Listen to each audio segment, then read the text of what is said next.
ಬಂಧುಗಳೇ ನಮಸ್ಕಾರ. ನಾನು ಚೆನ್ನಯ್ಯ KRS ಪಕ್ಷದ ತಹಸೀಲ್ದಾರರು DC ಎಲ್ಲರೂ ಇದ್ರ ಮೇಲೆ ಐತೆ. ಈಗ ಯಾರು ಇದ್ರ ಬಗ್ಗೆ ಲೇಟ್ ಮಾಡಿ ಮಾತಾಡಿ.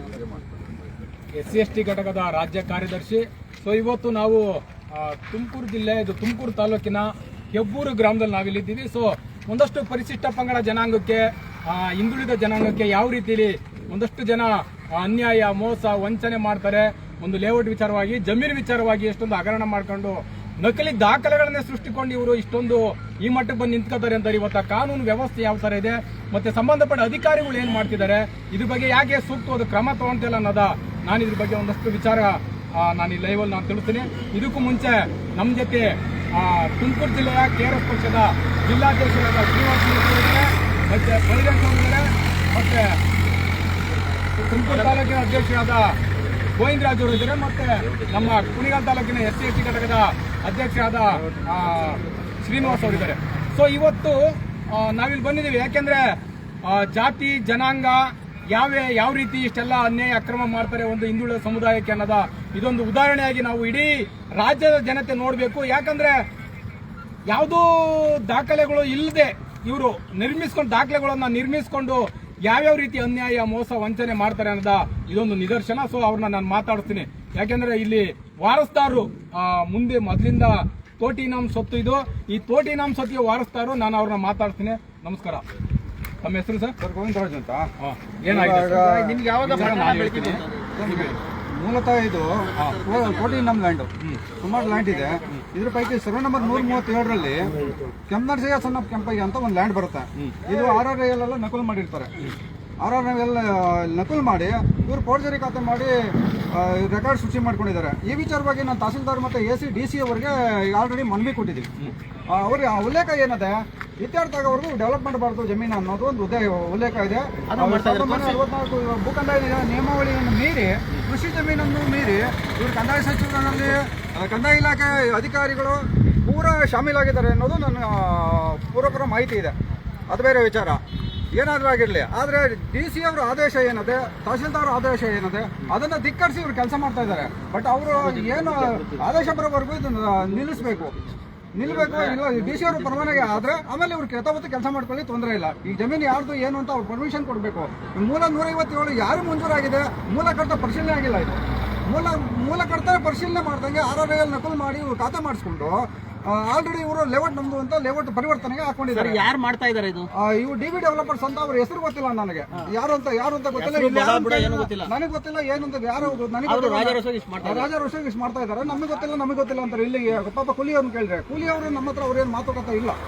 ಅವರು ಈಗ ಇವರು ಇದುವರೆಗೆ 2-3 ಸಲ ಅಪ್ರೋಚ್ ಮಾಡಿದ್ದೀನಿ. ಇವರು ಯಾರೂ ಇಲ್ಲಿ ಜವಾಬ್ದಾರಿ ಹೇಳುವಂತ ಇದಿಲ್ಲ ನಮಗೆ. ಹಂಗಾಗಿ ಜಿಲ್ಲಾಡಳಿತ ಏನು ಅಂದ್ರೆ ಇದನ್ನ ಪರಿಶೀಲನೆ ಆಗೋವರೆಗೂ ತಡೆ ಹಿಡಿಬೇಕು. ಇಲ್ಲ DC ಅವರ ಗಮನಕ್ಕೆ ಬಂದ್ಲಿ, ತಹಸೀಲ್ದಾರ್ ಆದೇಶ ಏನಾಗಿದೆ ಇಲ್ಲ ಅದನ್ನ ನಮಗೆ ಕಾಪಿ ಕೊಟ್ಟು ಡೆವಲಪ್ ಮಾಡಲಿ, ತೊಂದರೆ ಇಲ್ಲ. ಮುಂದಿನ ಹೋರಾಟ ನಾವು ಮಾಡ್ತೇವೆ. ಸೊ ಇದು ರಾಜ್ಯದ ಜನತೆ ಮತ್ತೆ ಇಲ್ಲಿನ ಒಂದಷ್ಟು ವ್ಯಾಪ್ತಿಲಿರೋ ಜನತೆ, ನೀವು ಸಾರ್ವಜನಿಕರು ಗಮನಿಸಬೇಕು. ನಾಳೆ ನಿಮ್ಮ ಜಮೀನುಗಳನ್ನ ಅತಿಕ್ರಮಣ ಮಾಡಿ ಯಾವ್ಯಾವ ರೀತಿ ಇವರೆಲ್ಲ ಒತ್ತುವರಿ ಅಥವಾ ಇನ್ನೊಂದು ನಕಲಿ ದಾಖಲೆಗಳನ್ನ ಸೃಷ್ಟಿಸಿಕೊಂಡು ಲೇಔಟ್ ಮಾಡ್ಕೊಂಡು ಇವರು ಕೋಟ್ಯಾಂತರ ರೂಪಾಯಿಗೆ ಮಾರುವಂತ ಒಂದು ನಿಟ್ಟಲ್ಲಿ ಇಷ್ಟೆಲ್ಲ ಅನ್ಯಾಯ, ಅಕ್ರಮ, ಮೋಸ, ವಂಚನೆ ಮಾಡ್ತಿದ್ದಾರೆ. ಸೊ ನಾವು ಮುಂದಿನ ದಿನಗಳಲ್ಲಿ ನಾವು ಇಷ್ಟಕ್ಕೆ ಬಿಡಲ್ಲ. ಯಾಕಂದ್ರೆ ಸಂಬಂಧಪಟ್ಟವರು ಜಿಲ್ಲಾಧಿಕಾರಿಗಳಿಗೆ ಅರ್ಜಿ ಕೊಟ್ಟಿದ್ದಾರೆ. ಇದು ಸರ್ವೆ ನಂಬರ್ 157, 4 ಎಕರೆ 3 ಗುಂಟೆ 4 ಎಕರೆ 3 ಗುಂಟೆಯಲ್ಲಿ ಇವರು ಮೇನ್ ರೋಡ್, ಇದು ಹೆಬ್ಬೂರ್ ಮೇನ್ ರೋಡ್, ಹೆಬ್ಬೂರಿಂದ ಒಳಗಡೆ ಬರಬೇಕು. ಬಸ್ ಸ್ಟ್ಯಾಂಡ್ಗೆ ಕೇವಲ 100-200 ಮೀಟರ್ ದೂರದಲ್ಲಿದೆ. ಬಸ್ ಸ್ಟ್ಯಾಂಡ್ಗೆ ಒಂದು 100-200 ಮೀಟರ್ ಡಿಸ್ಟೆನ್ಸ್ ಅಲ್ಲಿ ಇದೆ. ಇಷ್ಟಲ್ಲಿ ಇವರೆಲ್ಲ ಅಕ್ರಮ ಮಾಡ್ತಿರೋದು ರಾಜ್ಯದ ಜನತೆ ನೋಡ್ಬೇಕು. ಸೊ ಒಂದಷ್ಟು ಜನ ಸಾರ್ವಜನಿಕರು ಜಾಗೃತಿ ವಹಿಸಿ. ಯಾಕೆಂದ್ರೆ ನಾಳೆ ನಿಮ್ಮ ಆಸ್ತಿಗಳಿಗೆ ಎಲ್ಲಿ ನಕಲಿ ದಾಖಲೆಗಳನ್ನ ಸೃಷ್ಟಿ ಮಾಡ್ಕೊಂಡು ನಾಳೆ ನಿಮ್ಗಳಿಗೆ ಯಾವ್ಯಾವ ರೀತಿ ಮೋಸ, ವಂಚನೆ ಮಾಡ್ತಾರೆ ಅಂತ ನೋಡ್ಬೇಕು. ನಾವಿವತ್ತು 112 ಅವ್ರಿಗೆ ಕರೆ ಮಾಡಿ, ಸಂಬಂಧಪಟ್ಟ ಇಲಾಖೆ ಮತ್ತೆ ಪೊಲೀಸ್ ಡಿಪಾರ್ಟ್ಮೆಂಟ್ ಅವರಿಗೆ ಕರೆ ಮಾಡಿ ನಾವಿವತ್ತು ಬಂದಿಲ್ಲಿ ಕೆಲಸ ಸ್ಟಾಪ್ ಮಾಡಿಸ್ಬೇಕಂತ ಬಂದಿದ್ದೀವಿ. ಇದ್ರ ವಿಚಾರವಾಗಿ ಜಿಲ್ಲಾಧ್ಯಕ್ಷರಾದ ಶ್ರೀನಿವಾಸ ಮೂರ್ತಿ ಅವರು ಒಂದಷ್ಟು ಮಾಹಿತಿ ಕೊಡ್ತಾರೆ. ನನಗೆ ಕಳೆದ 5 ವರ್ಷದ ನನ್ನ ಹೋರಾಟದ ಬದುಕಲ್ಲಿ ತುಂಬಾ ಒಂಥರ ಏನಂತಾರೆ ಆಕ್ರೋಶ ಬರೋದು ಜಾಸ್ತಿ ಸಾರ್ವಜನಿಕ ಇಲಾಖೆಗಳಲ್ಲಿ. ಈ ಕಂದಾಯ ಇಲಾಖೆಯು ಭ್ರಷ್ಟ ಇಲಾಖೆ. ಏನ್ ಮಾಡ್ತಾರೆ, ಯಾವ ಇಲಾಖೆಯಲ್ಲಿ ಬೇಕಾದ್ರೂ ಬಡದಾಡಿ ನ್ಯಾಯ ಪಡ್ಕೋಬಹುದು. ಆದ್ರೆ ಕಂದಾಯ ಇಲಾಖೆಯಲ್ಲಿ ಕಾನೂನುಗಳು ಸ್ಪಷ್ಟವಾಗಿಲ್ಲ. ತಿಮ್ಮಿನ ಬೊಮ್ಮಿನ ಮಾಡ್ತಾರೆ, ಬೊಮ್ಮಿನ ತಿಮ್ಮಿನ ಮಾಡ್ತಾರೆ. ಲಿಂಗಣ್ಣ ಅನ್ನೋದನ್ನ ಬೇಕಂತಾನೆ ಲಿಂಗಣ್ಣ ಅಂತ ಬರ್ದ್ಬಿಡ್ತಾರೆ. ನೋಡಿ, ಈಗ ಅವ್ರ ತಾತನ ಜಮೀನು ತೋಟಿ ಇನಾಮು ಅವತ್ತಿನ ಪೂರ್ವಿಕರು ಜನಸಾಮಾನ್ಯರ ಏಳು ಉಚ್ಚೆಗಳ ಬಳಿದಿದ್ದಕ್ಕೆ ಬಳುವಳಿಯಾಗಿ ಕೊಟ್ಟಿದ್ರು. ಒಳ್ಳೆ ಜನ ಮೈಸೂರು ಮಹಾರಾಜರ ಕಾಲದಲ್ಲಿ. ಇವತ್ತು ಆ ಜನನ ಮುಳುಗಿಸಿ ಅವ್ರ ತಲೆ ಮೇಲೆ ಕಲೆ ತಾಕಿ ಅವ್ರ ಜಮೀನೆಲ್ಲ ಲಪ್ಟಾಯಿಸ್ಕೊಂಡು ಈ ತರ ಕೋಟಿ ಕೋಟಿ ದುಡ್ಡು ಮಾಡ್ಕೊಂಡು ಬರೀ ಅಧಿಕಾರಿ. ನನಗೆ ಕಂದಾಯ ಸಚಿವ ಕೃಷ್ಣ ಬೈರೇಗೌಡರಿಗಂತೂ ನಾಚಿಕೆ ಆಗಲ್ವೇನ್ರಿ? ಬ್ಯಾಗ್ ತಗಲಾಯ್ಕೊಂಡು ರೈಲಲ್ಲಿ ಹೋಗ್ಬಿಡೋದೇ ಏನು ದೊಡ್ಡ ಇದಲ್ಲ ಕಣ್ರಿ. ಕೃಷ್ಣ ಬೈರೇಗೌಡ್ರೆ ಬನ್ರಿ, ಎಷ್ಟು ಅನ್ಯಾಯ ನಡೀತದೆ. ಇಷ್ಟೊಂದು ಅನ್ಯಾಯ ಅಕ್ರಮಗಳು ನಡೀತಾ ಇರೋ ಈ ಕಂದಾಯ ಇಲಾಖೆಯಲ್ಲಿ ನೀವು ಯಾಕ್ರಿ ಇದ್ದೀರಿ? ಸಜ್ಜನ, ಸರಳ, ಸಾತ್ವಿಕ ಅಂತ ಬರ್ಸ್ಕೊಂಡ್ ಬೇರೆ ನಾಚಿಕೆ ಆಗಲ್ವಾ? ಇವತ್ತು ತರ್ಗಲ್ಲಿರೋ ಹಾವು ಡೇಂಜರು ಎಡೆ ಎತ್ತಿರೋ ಹಾವಿಗಿಂತನ. ಆತರ ಇವತ್ತೇನಾದ್ರೂ ರಾಜಕಾರಣದಲ್ಲಿ ನಾನು ಸಜ್ಜನ ಅಂತ ಹೇಳ್ಬಿಟ್ರೆ ಅದೊಂದು ದೊಡ್ಡ ನಗೆಪಾಟ್ಲು. ಅದೇ ಜನ ಎಚ್ಚರಿಕೋಬೇಕು. ಇವೆಲ್ಲ ಯಾಕಾಯ್ತು ಗೊತ್ತಾ? ಇದಕ್ಕೆಲ್ಲ ಕಾರಣ ಮೂಲ ಸಹ ರಾಜಕಾರಣಿಗಳು ಸರಿ ಇಲ್ಲದಕ್ಕೆ ಇವೆಲ್ಲ ಆಗ್ತಾ ಇದೆ. ದಯವಿಟ್ಟು ಜಾಗೃತಿ ಮೂಡಿಸಿ. ಇವತ್ತೇನಿದೆ ಒಬ್ಬ ದಲಿತನಿಗೆ ಆಗ್ತಾ ಇರೋ ಅನ್ಯಾಯಗಳನ್ನ ನೋಡಿನು ನಮ್ ಏನ್ ಸರ್ಕಾರಗಳು ದಲಿತರನ್ನ ದತ್ತು ತಗೊಂಡಂಗ್ ಮಾತಾಡ್ಬಿಡ್ತವೆ. ಆದ್ರೆ ನಿಜವಾದ ದಲಿತರ ಹಕ್ಕುಗಳು ದಮನಗೊಳ್ತಾ ಇದಾವೆ. ಇದನ್ನ ಖಂಡಿಸ್ತಾ ಇದೀವಿ. ಜೊತೆಗೆ ಈ ಹೋರಾಟಕ್ಕೆ ಜಯ ಸಿಗೋವರೆಗೂ ಕರ್ನಾಟಕ ರಾಷ್ಟ್ರ ಸಮಿತಿ ಜೊತೆ ನಿಲ್ಲುತ್ತೆ. ಯಾಕಂದ್ರೆ ಇದರಲ್ಲಿ ನಾವು ಸತ್ಯಾಸತ್ಯತೆಗಳನ್ನ ಪರೀಕ್ಷೆ ಮಾಡೇ ನಾವು ಬಂದಿರೋದು, ಸುಮ್ನೆ ಏನ್ ಬಂದಿಲ್ಲ. ಸೊ ಕೊನೆಯದಾಗಿ ನಾನು ದಲಿತ ಸಮುದಾಯದ ದಲಿತ ಮುಖಂಡರಲ್ಲಿ ಮನವಿ ಮಾಡ್ಕೊಂಡು ಇಡೀ ರಾಜ್ಯಾದ್ಯಂತ ಇವತ್ತ ದಲಿತರಿಗೆ ಯಾಕೆ ಇಷ್ಟ ಅನ್ಯಾಯ, ಮೋಸ, ವಂಚನೆ ಆಗ್ತಾನೆ ಅದ ನೀವೆಲ್ಲ ನೋಡ್ಬಿಟ್ಟು ಇವ್ರಿಗೆ ಮುಂದಿನ ದಿನಗಳಲ್ಲಿ ನಾವು ಒಂದು ದಿನಾಂಕವನ್ನು ನಿಗದಿಪಡಿಸ್ತೀವಿ. ಇವ್ರಿಗೆ ನ್ಯಾಯ ಕೊಡಿಸುವಂತ ಒಂದು ಹೋರಾಟಕ್ಕೆ ನಾವು ಒಂದು ದಿನಾಂಕವನ್ನು ನಿಗದಿಪಡಿಸ್ತೀವಿ. ಅವತ್ತು ನಾನು ಮತ್ತೆ ಲೈವ್ ಅಲ್ಲಿ ಬಂದು ಒಂದಷ್ಟು ವಿಚಾರಗಳು ನಾನು ಹಂಚ್ಕೊತೀನಿ. ದಯವಿಟ್ಟು ನಿಮ್ಮ ಬೆಂಬಲ ಇಲ್ಲದೆ ಈ ಮನುಷ್ಯನ್ಗೆ, ಈ ವ್ಯಕ್ತಿಗೆ, ಈ ದಲಿತಂಗೆ, ಈ ದಲಿತ ಮುಖಂಡಂಗೆ, ಈ ಬಡ ಕುಟುಂಬಕ್ಕೆ ಸೇರಿದಂತ ಇವ್ರಿಗೆ ನ್ಯಾಯ ಕೊಡಿಸ್ಬೇಕು ಅಂತ ಈ ವಿಡಿಯೋ ಮುಖಾಂತರ ನಾನು ಕೇಳ್ಕೊತೀನಿ. ಸೊ ಇವತ್ತ ಅರ್ಜಿ ಕೊಟ್ಟಿದ್ದಾರೆ, ಕೆಲಸ ಸ್ಟಾಪ್ ಮಾಡಿ, ಯಾವುದೋ ಆದೇಶ ಆಗಲಿ ಕೆಲಸ ಮಾಡಬಾರ್ದು ಅಂತ ಸ್ಟಾಪ್ ಮಾಡಿ ಅಂತ ಅರ್ಜಿ ಕೊಟ್ಟಿದ್ರು ಸಹ ಜಿಲ್ಲಾಧಿಕಾರಿಗಳು ಯಾವುದೇ ಕ್ರಮ ತಗೊಂಡೆ ಇವತ್ತ ಅಕ್ರಮವಾಗಿ ಕೆಲಸ ಮಾಡೋರಿಗೆ ಮಾನ್ಯತೆ ಕೊಟ್ಟಿದ್ದಾರೆ ಅಂತಂದ್ರೆ ಇಲ್ಲಿ ವ್ಯವಸ್ಥೆ ಹೆಂಗಿರೋದು ಅನ್ನೋದ ಜನತೆ ನೋಡ್ಬೇಕು. ದಯವಿಟ್ಟು ದಲಿತ ಮುಖಂಡರಿಗೆ ಒಂದು ಸ್ವಲ್ಪ ಬೆಂಬಲ ಕೊಡಿ ಅಂತ ಹೇಳ್ತಾ ಈ ವಿಡಿಯೋದಲ್ಲಿ ಕೇಳ್ಕೊತಾ ಇದೀವಿ. ಸರ್, ಇದರಲ್ಲಿ ಪೂರ ಕಂದಾಯ ಇಲಾಖೆ ಅಧಿಕಾರಿಗಳ ಕುಮ್ಮಕ್ಕು ಇದೆ ಅಂತ ಮೇಲ್ನೋಟಕ್ಕೆ ಸಾಬೀತಾಗಿದೆ. ಇದರಲ್ಲಿ ಇದು ಸಂಬಂಧಪಟ್ಟ ತುಮಕೂರು ಜಿಲ್ಲಾಡಳಿತದಲ್ಲಿ ಮಾನ್ಯ ಕೃಷಿ ಸಚಿವರಾಗಲಿ, ಚಲುವರಾಯಸ್ವಾಮಿ ಅವರಾಗಲಿ, ಕಂದಾಯ ಮಿನಿಸ್ಟರ್ ಆಗಲಿ ಏಕಾಏಕಿ ಕೃಷಿ ಭೂಮಿಯನ್ನು ಭೂ ಪರಿವರ್ತನೆ ಮಾಡೋಕ್ಕೆ ಯಾವ ಅಧಿನಿಯಮವೂ ಇಲ್ಲ.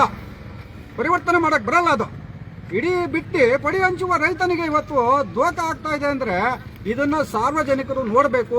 ಇವ್ರು ನಗೆಪಾಟಲ್ಲಿ ಈಡಾಗಬೇಕು. ಇವ್ರು ಲಕ್ಷಗಟ್ಟಲೆ ಸಂಬಳ ತಗೊಳ್ಳುವಂಥ ತಹಸೀಲ್ದಾರ್ಗೆ, DC ಅವರಿಗೆ, ಕಂದಾಯ ಇಲಾಖೆ ಅಧಿಕಾರಿಗಳ ನಾಚಿಕೆ ಆಗ್ಬೇಕು ಅವ್ರಿಗೆ. ಒಂದು ಇಡೀ ಬಿತ್ತಿ ಪಡಿ ಹಂಚಿ ಇಡೀ ಜಗತ್ತಿಗೆ ಅನ್ನ ಹಾಕುವ ಬದುಕನ್ನ ಕಾಂಕ್ರೀಟ್ ಭೂಮಿಯಾಗಿ ಮಾಡ್ತಾ ಇದಾರಲ್ಲ, ಇದು ಎಷ್ಟು ಮಟ್ಟಿಗೆ ಅವ್ರಿಗೆ ಸರಿ ಅನ್ಸುತ್ತೆ? ಇದು ಎಷ್ಟು ಮಟ್ಟಿಗೆ ಸರಿ ಅನ್ಸುತ್ತೆ? ಇವತ್ತು ನನ್ನ ಭೂಮಿ ಆಗಿರ್ಬೋದು, ಇನ್ನೊಬ್ಬನ ಭೂಮಿ. ಈಗ ಎಲ್ಲ ತುಂಡಾಗ್ತಾ ಹೋದ್ರೆ ಮಣ್ಣನ್ನ ತಿನ್ಬೇಕಾಗುತ್ತೆ. ಮನುಷ್ಯ ಮಣ್ಣನ್ನ ತಿನ್ಬೇಕಾಗುತ್ತೆ. ನೆಕ್ಸ್ಟ್ ದಿನಗಳಲ್ಲಿ ಮಣ್ಣು ತಿನ್ಬೇಕಾಗುತ್ತೆ.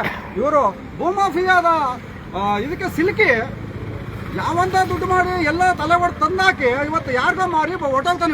ಇವು ಇಲ್ಲಿ ಶಾಶ್ವತವಾಗಿ ಬದುಕಲ್ಲ. ಇವನು ಬೇರೆಯವ್ರು ಬಂದವರು ಅನುಭವಿಸೋಕ್ಕಾಗುತ್ತೆ.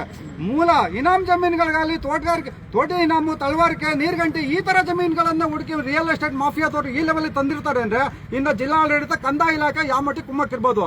ಮೊನ್ನೆ ಕೃಷ್ಣ ಬೈರೇಗೌಡರಾಗ್ಲಿ, ಚಲುವರಾಯಸ್ವಾಮಿ ಅವರಾಗ್ಲಿ, ಕೃಷಿ ಸಚಿವರಾಗ್ಲಿ, ದಯಮಾಡಿ ಇಂಥವಕ್ಕೆ ಕರ್ನಾಟಕದಾದ್ಯಂತ ಕಡಿವಾಣ ಹಾಕ್ಬೇಕು. ಕಡಿವಾಣ ಹಾಕಿಲ್ಲ ಅಂದ್ರೆ ಹೆಚ್ಚಿನ ಮುಂದೆ ನಾವು ಇಲ್ಲ ಟೆಂಟ್ ಹೌಸ್ ಹಾಕೋದಲ್ಲಿ, ಇಲ್ಲ ಜಿಲ್ಲಾಡಳಿತದಾಗಲಿ, ಇಲ್ಲ ಇವರ ಯಾರು ಇವು ಸಚಿವ ಸಂಪುಟದ ಮುಂದೆನೆ, ವಿಧಾನಸೌಧದ ಮುಂದೆನೆ ನಾವು ಟೆಂಟ್ ಹೌಸ್ ಹಾಕಿ ಪ್ರತಿಭಟನೆ ಮಾಡೋದಂತೂ ನಿಜ. ಇದು ಸಾರ್ವಜನಿಕವಾಗಿ ಹೆಚ್ಚು ಬೆಂಬಲ ಬರಬೇಕು. ಆದ್ರೆ ಅವ್ರ ಭೂಮಿಯನ್ನು ಕಾಪಾಡೋದ್ರಲ್ಲಿ ಎಲ್ಲರೂ ವಿಫಲರಾಗಿದ್ದೀರಿ ಇವತ್ತು. ಯಾಕೆಂದ್ರೆ ತಿರುಗಿ ಹೋಗಿ ಬಂದು ಮಾಡಿ ಸಾಕಾಗಿ ರಿಯಲ್ ಎಸ್ಟೇಟ್ ಮಾಫಿಯಾದವರಿಗೆ ಮಣಿದು ಅವ್ರು ಕೊಡೋ ದುಡ್ಡಿಗೆ ಇವ್ರು ಈಸ್ಕೊಂಡು ತಿಂದು ಹಾಳು ಮಾಡಿ ಮೂಲ ಕಡತಗಳನ್ನೆಲ್ಲ ನಾಶ ಮಾಡ್ತಾ ಇದ್ದಾರೆ. ಮೂಲ ಕಡತ ನಾಶ ಮಾಡಿ ನಕಲಿ ಸೃಷ್ಟಿ ಮಾಡಿ ಅಧ್ವಾನ ಮಾಡಿ ಯಾರಿಗೆ ಬೇಕಾರೋ ಅವರ ಹಂಚಿಕೆ ಅಂತ ನಡೀತಾ ಇದೆ. ಇದರಲ್ಲಿ ಎಲ್ಲ ದಲಿತ ಪರ ಆಗಲಿ, ರೈತ ಪರ ಆಗಲಿ ಎಲ್ಲ ಮುಖಂಡರು ಸಹಕಾರ ಇರಬೇಕು. ಅವರ ಭೂಮಿ ಕಾಪಾಡ್ಕೊಳ್ಬೇಕು ಅನ್ನೋದು ನಮ್ಮ ಆಶಾಭಾವನೆ. ಇದರೊಂದಿಗೆ ಬೆಂಬಲ ಕೊಡಿ ಅಂತ ನಾನು ಕೋರ್ತೇನೆ. ಸೊ ಇಷ್ಟು ಇವತ್ತ ಸರ್ ಅರ್ಜಿ ಕೊಡಿ. ಕಂಪ್ಲೇಂಟ್ ಕೊಡೋಣ. ಒಂದು ಕಾಪಿ ಇದೆ, ನಾನು ತೋರಿಸ್ತೀನಿ.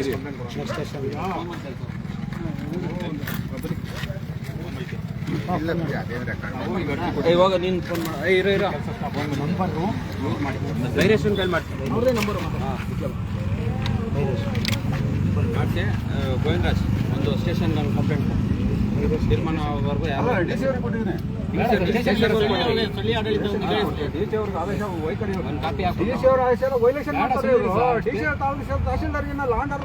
ಸ್ಟೇಷನ್ ಬೇಡ ಸರ್, ಸ್ಟೇಷನ್ ಬೇಡ. ಇವರು ಡಿ ಸಿ ಅವರು ವೈಲೇಷನ್ ಮಾಡ್ತಾರೆ ಅಂದ್ರೆ ಇವ್ರು ಯಾವ ಮಟ್ಟಕ್ಕೆ ಇರಬೇಕು?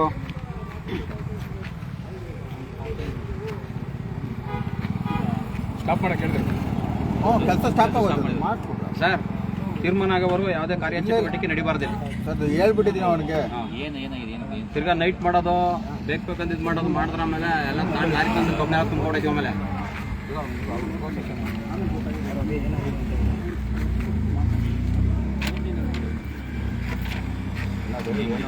ಈವೆಂಟ್ ಹಾಕಿದ್ರಲ್ಲ ನಾವು ಅದು ಕ್ಲೋಸ್ ಮಾಡ್ಬೇಕಲ್ಲ. ಈಗ ಒಂದು ಅರ್ಜಿ ಕೊಟ್ಟಿದ್ವಿ ಸರ್, ನಕಲಿ ದಾಖಲೆ ಸೃಷ್ಟಿ ಮಾಡಿ.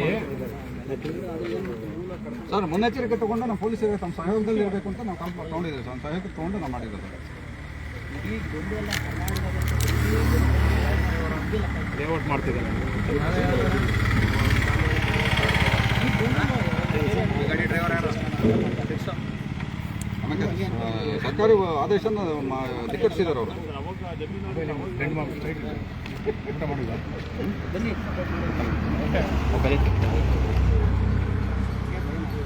ಮೊಬೈಲ್ ನಂಬರ್ ತಗೊಳ್ಳಿ ಸರ್. ನೀವು ಸ್ಟಾಪ್ ಮಾಡಬೇಕು, ಸ್ಟಾಪ್ ಮಾಡಿಸಿದ್ರಲ್ಲ ಕಂಟಿನ್ಯೂ ಮಾಡಬೇಡಿ. ಅದೇ ಮತ್ತೆ ನಾಳೆ ಈ ಕೆಲಸ ಇವರು ಸಬ್ಸ್ಕ್ರಿಪ್ಟರ್ ಮಾತ್ರ ನಾವು ಸ್ಟಾರ್ಟ್ ಮಾಡಂಗಿಲ್ಲ ಸರ್. ಇವ್ರು ಬಂದಿಲ್ಲ. ತಿರ್ಗಿ ನಾಳೆಗೂ ಬರ್ತೀವಿ, ಸ್ಟಾರ್ಟ್ ಮಾಡಿದ್ರೆ ನಾಳೆಗೂ ಬರ್ತೀವಿ. ಇಲ್ಲೇ ಮಲ್ಕೊಂತೀವಿ, ಶಾಮಿಯಾನ ಹಾಕೊಂತೀವಿ.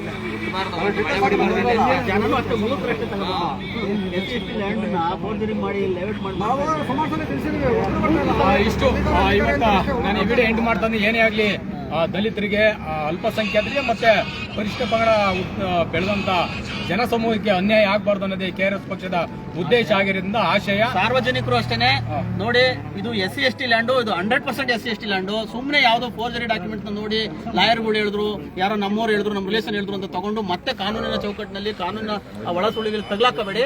ಜಾಗೃತಿ ವಹಿಸಿ. ಈಗ ನಾವಂತೂ ಇದರಿಂದ ಬಿದ್ದಿದ್ದೀವಿ, ನಿಮ್ಗೆ ಮುಂದೆ ಅಪ್ಡೇಟ್ ಮಾಡ್ತೀವಿ.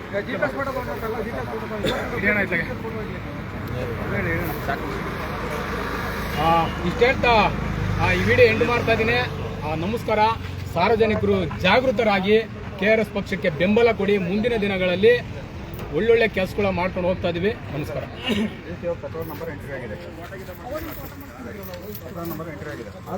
ಮಾಡಿದ್ರು